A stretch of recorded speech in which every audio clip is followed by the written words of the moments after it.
The U.S. government has officially shut down as of October 1, 2025, the first shutdown in nearly 7 years. This crisis hit after Democrats refused to support a Republican funding plan tied to healthcare cuts and policy changes. The midnight deadline passed with no deal, and now federal agencies across the country are closing their doors. This is not just politics. It's a full government shutdown, and millions of Americans will feel the impact. What happened last night? Congress had until 12:01 a.m. to pass a spending bill to keep the government running. The Republican-controlled House and Senate pushed a plan to fund the government through November 21, but Democrats refused, demanding an extension of premium tax credits under the Affordable Care Act, ACA, reversal of Medicaid cuts, protection for public media and foreign aid.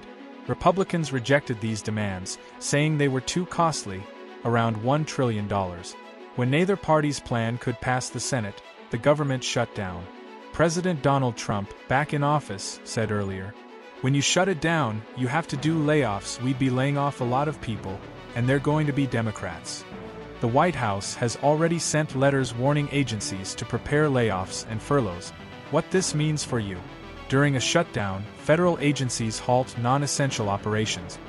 Here's what continues and what stops. What stays open? National security and military operations, air traffic control and TSA, Social Security, Medicare, and Medicaid benefit. What shuts down? National parks and museums, passport services, many IRS and federal offices, new loans and grants. Over 800,000 federal workers may go unpaid until a deal is reached. History of government shutdowns. This isn't new. The U.S. has faced multiple shutdowns over the last 4 decades, 1981 to 1984. Several short shutdowns due to budget fight. 1990.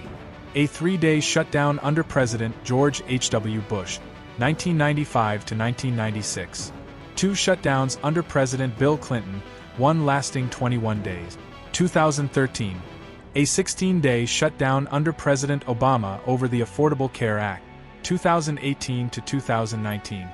The longest ever, 35 days under President Trump, over border wall funding. That shutdown cost the U.S. $3 billion in lost GDP and delayed pay for 800,000 workers. Now, 2025's shutdown could be even more damaging, because no funding bills have been passed yet, meaning a full government closure. Political fallout. Both parties are blaming each other. Senate Democrat Chuck Schumer says, "Republicans are plunging America into a shutdown and risking our health care." Republican leader John Thune fired back.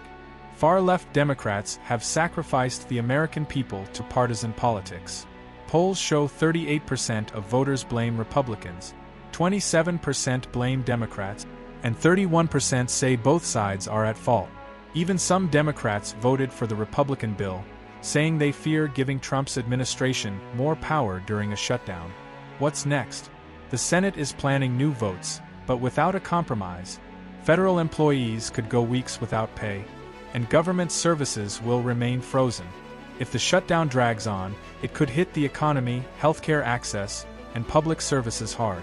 And history shows shutdowns rarely work. The party that triggers them often loses public support and fails to get its demand. So the big question is, will this shutdown end quickly, or become another record-breaking standoff? What do you think? Should Democrats have compromised, or are they right to fight for healthcare protections? Comment below and share your thoughts. If you like the video, then don't forget to subscribe. It really motivates us to create helpful videos.